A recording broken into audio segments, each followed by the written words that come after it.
வளைகுடா நாடுகள் மேலே ஈரானுக்கு அப்படி என்ன கோபம்? எதனால் ஈராக்கினுடைய பாக்தாத் அப்படிங்கிற அந்த ஏர்போர்ட்டையும் கத்தாருடைய யூஎஸ் மிலிட்ரி பேஸையும் அட்டாக் பண்ணாங்க அப்படின்னு நம்ம ரொம்ப தீர்க்கமாக ஆராயணும். ஈராக்காவது இஸ்ரேலுக்கு வான்வெளியை ஓப்பன் பண்ணி விட்டாங்க, அதனால அங்கே அட்டாக் நடத்தப்பட்டது. கத்தார் அப்படி என்னங்க பாவம் பண்ணுச்சு அப்படிங்கிற யதார்த்தமான கேள்வி இருக்குல்ல. அப்போது அந்த இடத்துல ஒரு முக்கியமான ஒரு பிரச்சனை இருக்குது. கத்தாருடைய துறைமுகம் தான் அங்கே பிரச்சனை. இது ஒரு ஸ்கூப் நியூஸ் அப்படின்னா யாருக்கும் கிடைக்காத தகவல். பாகிஸ்தானில் இருந்து மிக முக்கியமான ஒரு ஏவுகணை ஒன்று கத்தாருடைய துறைமுகத்தில் மாட்டிக்கிட்டு கிடக்கு. அதை ஈரான் இப்போ எப்படியாவது வெளியில் எடுத்து தன்னுடைய நாட்டுக்கு கொண்டு வரணும் அப்படின்னு முடிவெடுத்திருக்காங்க. அதனால தான் ஸ்டேட் ஆஃப் ஹார்மஸ் பூட்டப்பட்டிருக்கு. ஸோ பெர்ஷியன் கல்ஃபில் இருந்து ஓமன் வளைகுடா, ஈரானுடைய இந்த ஷபாக் அப்படிங்கிற துறைமுகம், இந்த மூணையும் இணைக்கக்கூடிய அந்த வேலை தான் இப்போ பெரிய பிரச்சனையாக மாறி நிற்கிது. இஸ்ரேலுடைய தூதர் ஓமன் வளைகுடாவுக்கு போய் ஓமனுடைய மிக முக்கிய தலைவரை பார்த்துட்டு வந்தது எதுக்கு அப்படிங்கிறத இப்போ நம்ம பேச போகிறோம். வாங்க பார்க்கலாம் உறவுகளே. இது பிரசாத் சிக்னேச்சர். நீங்கள் ஒரு ஜேர்னலிஸ்டா இல்லை நியூஸ் ரீடரா வரணும்னு ஆசைப்படுறீங்களா? அப்படின்னா இது உங்களுக்கான பெரிய வாய்ப்பு. ஒரு பெரிய இலக்கோட அதற்கான முதல் படிக்கட்டு தான் இந்த பயிற்சி பட்டறை. தியரிட்டிக்கல் அண்ட் பிராக்டிக்கல் கிளாஸினுடைய முடிவில் சர்டிஃபிகேட்டும் கொடுக்கப்படும். தொடர்புக்கு 94493594 என் நம்பருக்கு காண்டாக்ட் பண்ணுங்க. நீங்கள் நம்ம சேனலுக்கு விளம்பரம் கொடுக்க விருப்பப்பட்டீங்கன்னா 94493594 இந்த நம்பருக்கு காண்டாக்ட் பண்ணுங்க.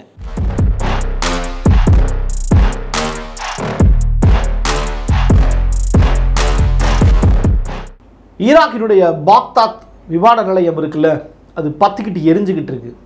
அதை செஞ்சது யார் அப்படிங்கிற கொஸ்டின் மார்க் இருக்குது. அதுக்கான பதில் ஈரான்னு எல்லாருக்கும் தெரியும்.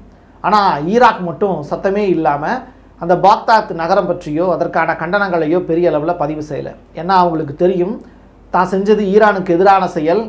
இஸ்ரேலுக்காக வான்வழியை திறந்து விட்டு ஈரான் மேலே அட்டாக் பண்ண நம்ம வச்சுட்டோம் அப்படிங்கிற குற்ற உணர்வு ஈராக்குக்கு இருக்குது. ஈராக்கினுடைய பிரைம் மினிஸ்டர் அங்கே இருக்கக்கூடிய அமெரிக்க மிலிட்டரியை எல்லாமே வெளியில் போகணும் அப்படின்னு சொல்லிட்டாரு. இருந்தாலும் இன்னும் கொஞ்சம் பேர் அங்கே தான் இருக்காங்க. ஸோ அமெரிக்காவுக்கும் வளைஞ்சு கொடுக்கணும், ஈராக்கையும் காப்பாற்றணுங்கிறதுனால அங்கே இருக்கக்கூடிய பிரைம் மினிஸ்டர் அந்த முடிவை எடுத்தார். அதுக்கு ஈரான் அட்டாக் பண்ணாங்க. கத்தார் என்ன செஞ்சிச்சு? கத்தாரை பொறுத்தளவுள்ள ஒரு பணக்கார நகரம் அப்படின்னு எல்லாருக்குமே தெரியும், நாடு அப்படின்னு எல்லாருக்கும் தெரியும். அப்படிப்பட்ட ஒரு நாடு இப்போது ஈரானுக்கு எதிராக கொந்தளித்து ஒரு ஸ்டேட்மெண்ட்டை பதிவு செஞ்சுருக்காங்க. அடித்தது என்னவோ பொதுமக்களை இல்லை, யூஎஸ் மிலிட்ரி பேஸ் மீது தான். ஆனால் இது கத்தாருக்கான பெரிய எச்சரிக்கையாக பார்க்கப்படுது. அது எதனால்? ரெண்டாவது, ஈரானுக்கு அவங்க என்ன தெரியுமா சொல்லியிருக்காங்க? ஐநாவினுடைய சர்வதேச சட்டத்துக்கு எதிராக நீங்கள் எங்கள் மீது தாக்குதல் நடத்தியிருக்கீங்க, கத்தார் இதுக்கு சரியான பதிலடியை உங்களுக்கு கொடுக்கும் அப்படிங்கிற செய்தி சொல்லியிருக்காங்க. இதை கத்தாருடைய செய்தி தொடர்பாளர் மஜித் அல் அன்சார் அவர் பதிவு செஞ்சிருக்கார். ஈரானுக்கு எதிராக பேசக்கூடிய அளவிற்கு கத்தாருக்கு யார் தைரியம் கொடுத்ததுன்னு கேட்டால் அமெரிக்காவும் இஸ்ரேலும். ஏன் கத்தாருக்கும் இதுக்கு என்னங்க சம்பந்தம் அப்படிங்கிற கேள்வி நமக்குள்ள இருக்கும். ஈரானை எப்படியாவது போர் நிறுத்தத்துக்கு சம்மதம் தெரிவிக்க வச்சிடணும் அப்படின்னு ட்ரம்ப் பெரிய அளவில் முயற்சி பண்ணுறார். ஆனால் அது நடக்கலை. காரணம் என்ன அப்படின்னு கேட்டால், ஏன் இப்போ ட்ரம்ப் இவ்வளோ தூரம் துடிக்கிறார்னா, பாகிஸ்தானுடைய ஒரு உதவி இப்போது ஈரானுக்கு போய் சேரப்போகுது. அதுக்கு தடையாக இருக்கிறது கத்தாருடைய துறைமுகம். அப்போது கத்தாருடைய துறைமுகத்தில் இருந்து அந்த மெட்டீரியலை ஓப்பன் பண்ணி விட்டால் மட்டும்தான் பாகிஸ்தானில் இருந்து கத்தாருக்கு போய் கத்தாருடைய துறைமுகத்தில் மாட்டிக்கிட்டு இருக்கக்கூடிய ஒரு மெட்டீரியல் ஈரானுக்கு போகும். சரி, இந்த மெட்டீரியல் ஈரானுக்கு ஏன் அவ்வளவு முக்கியம் அப்படிங்கிற கொஸ்டின் மார்க்.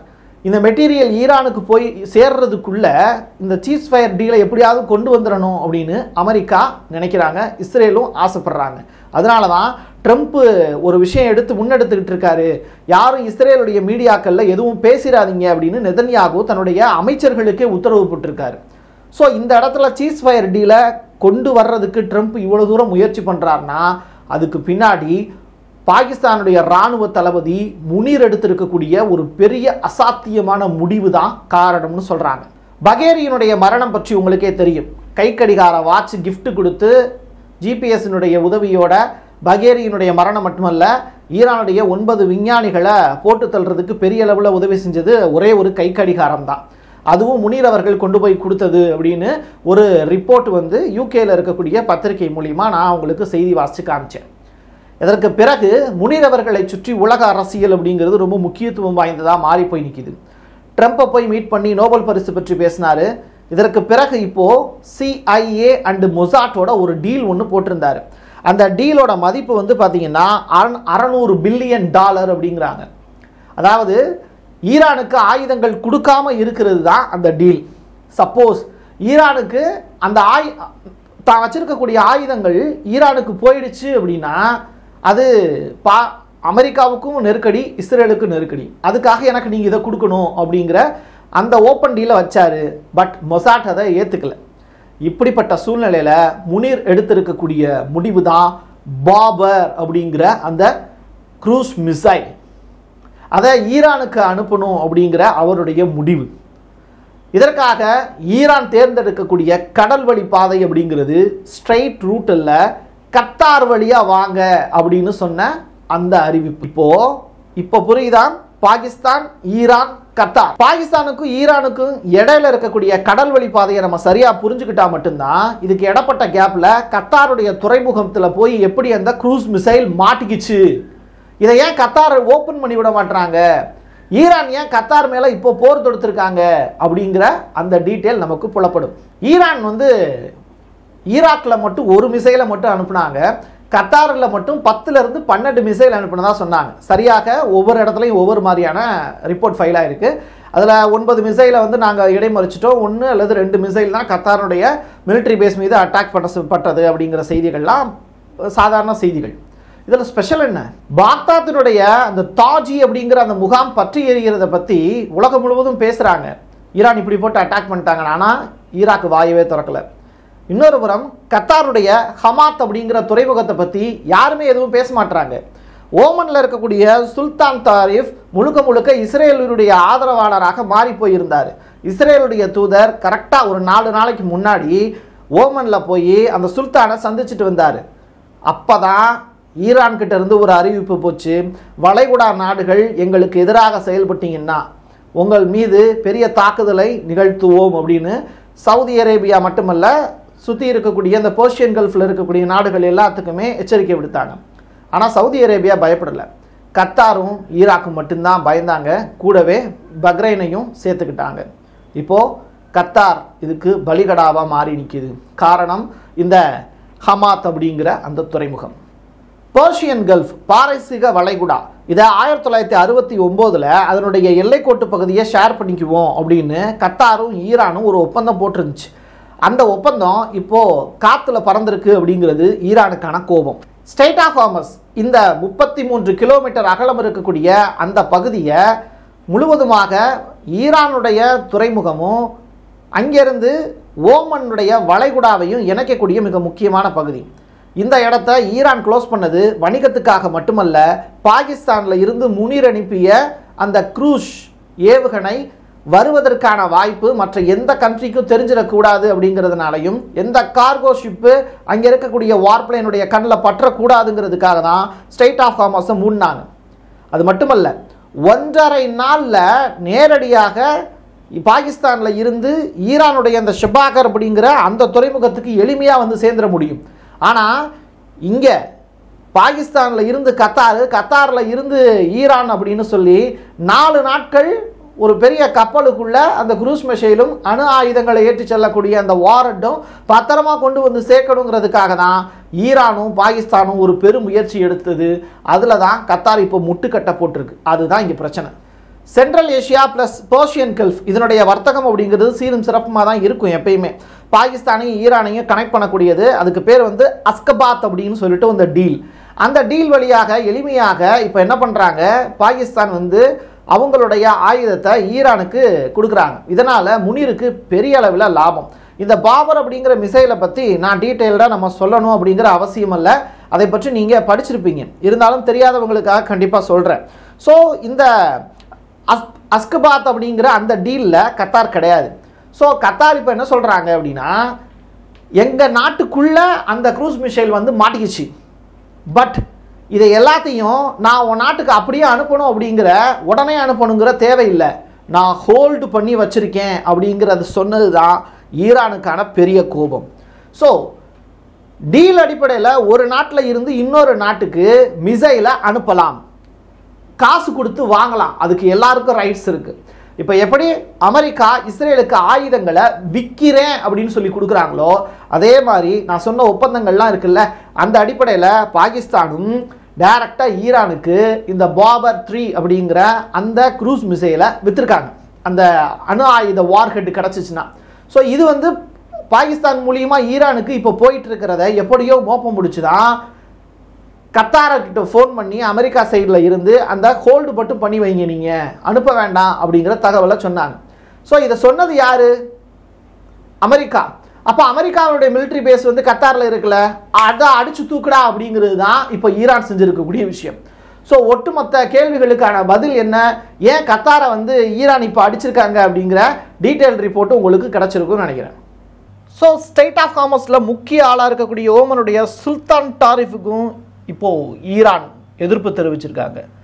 வர்ற வழியில் க்ரூஸ் மிசைலை நிப்பாட்டின உனக்கும் அடிதாண்டி அப்படிங்கிற மிரட்டலும் விட்டுருக்காங்க. சரி, இதெல்லாம் எந்த பேப்பர்லப்பா வந்துச்சு அப்படின்னு கேட்டால் இதுக்கு பேர் தான் ஸ்கூப் நியூஸ். வெளிவராத சில செய்திகள் இருக்கும் உலக அளவில், அதை வெளியில் கொண்டு வர்றது தான் ஒரு இன்வெஸ்டிகேட்டிவ் ஜேர்னலிஸ்டோட வேலை. அதுதான் பிரசாத் சிக்னேச்சரும் செஞ்சுக்கிட்டு இருக்கும். சரி, இந்த பாபர் 3 மிசைலை பற்றி ஏதாவது தகவல் சொல்லிட்டு முடிச்சு விட அப்படின்னு கேட்டால், நியூக்ளியர் கேபபிள் சப்மரைன் மிசைல் அப்படிங்கிறாங்க, அணு ஆயுதத்தை சுமந்து கொண்டு தாக்குவதற்கு வல்லது அப்படிங்கிற ரிப்போர்ட்டு. இதை இந்தியாவுக்கு எதிராக பாகிஸ்தான் பயன்படுத்தியிருக்காங்களா இல்லையாங்கிறத நீங்கள் நெட்டில் செக் பண்ணி பார்த்துக்கலாம். பட் வந்து இதை இதை பாகிஸ்தான் தயாரிக்கிறதுக்கு முன்னாடியே அதை பீட் பண்ணக்கூடிய வகையில் வந்து இந்தியா வந்து ஏற்கனவே ஒரு மிசைலை வந்து தயாரித்து வச்சுருக்காங்க. அதெல்லாம் வந்து தனிக்கதை. இப்போது இந்த பாபர் 3 அப்படிங்கிற க்ரூஸ் ஏவுகணை வந்து ஈரான்கிட்ட போய் சேர்ந்துச்சு அப்படின்னா அது அவங்களுக்கான அணு ஆயுதமாக மாறுவதற்கு, அணு ஆயுதத்தை ஏவுவதற்கான ஒரு பெரிய வார்ஹெட் வந்து ஒன்று தேவை.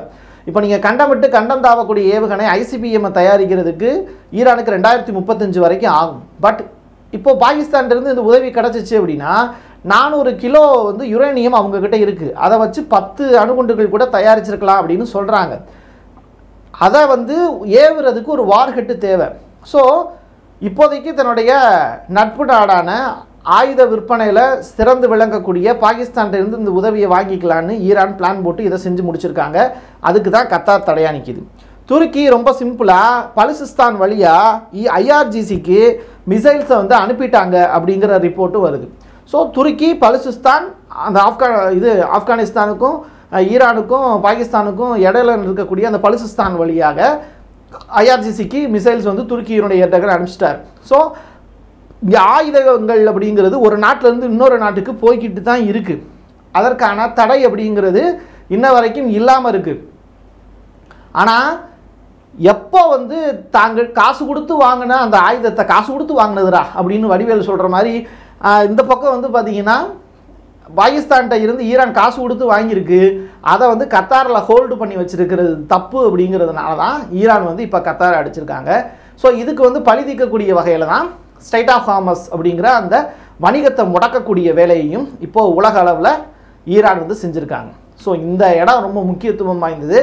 இந்த விஷயங்கள் எல்லாம் உங்களுக்கு இன்ட்ரெஸ்டிங்காக இருந்தது அப்படின்னா உங்களுடைய நண்பர்களுக்கு நீங்கள் ஷேர் பண்ணுங்கள். என் கையெழுத்து என் மக்களுக்கானது உறவுகளே. மீண்டும் ஒரு பதிவில் சந்திக்கலாம். நன்றி, வணக்கம். தென்னிந்தியாவின் கட்டடக்கலை ராஜாக்கள் creator constructions and north west interiors. குறைந்த விலையில் தரமான பொருட்களான உங்களோட கனவு இல்லத்தை பிரம்மாண்டமா கட்டி கொடுக்கறாங்க கிரியேட்டர் கன்ஸ்ட்ரக்ஷன். அதோட இன்டீரியர் டிசைனால உங்களோட வீட்டை அழகாக்குறாங்க north west interiors. Residential and commercial constructions சூப்பர்வா இருக்கணும்னா தொடர்புக்கு 7290799991. நீங்க நம்ம சேனலுக்கு விளம்பரம் கொடுக்க விருப்பப்பட்டீங்கன்னா 94493594 இந்த நம்பருக்கு கான்டாக்ட் பண்ணுங்க.